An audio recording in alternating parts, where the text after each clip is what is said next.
Assalamu Alaikum wa rahmatullahi wa barakatuh. Welcome to Noor Diary Frames. What are Arabic letters? Why are we learning them? What will we learn today? In this series, we will learn the Arabic alphabet and the basics of Tajweed step by step. The Arabic language has 28 letters. Every letter has a specific pronunciation point known as its Makhraj, and unique characteristics that help us recite the Quran correctly. In each episode, we will learn a few letters at a time, their names, their makhraj, how to pronounce them correctly, and common mistakes to avoid. In today's lesson, we will learn the first 4 Arabic letters. So what is makhraj? Makhraj equals the place where a letter comes from. Every Arabic letter has its own makhraj. This is Alif.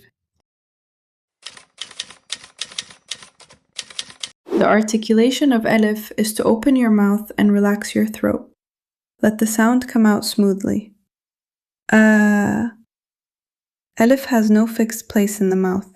It is a long, clear sound from the open throat. Example word, in father. Our next letter is ba. The articulation of ba is produced by closing both lips together, then releasing them with voice. Ba. Repeat with me again. Ba. Example word, be in ball.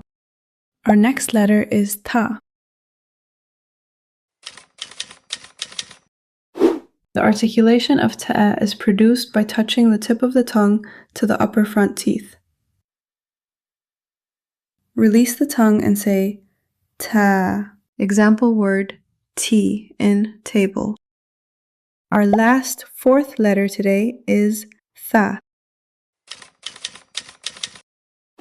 Thaa is produced by the tip of the tongue touches between the upper and lower front teeth, and air comes out with the voice. Release the tongue and say Thaa, and the example word, in think. Now, can you read these letters with me? Right? A, Alif, Ba, Ba, Ta, Ta, Thaa, Thaa. And episode 2 will be coming soon. Subscribe for more Arabic lessons. Don't forget to drop the comments in the comment section. Bye bye!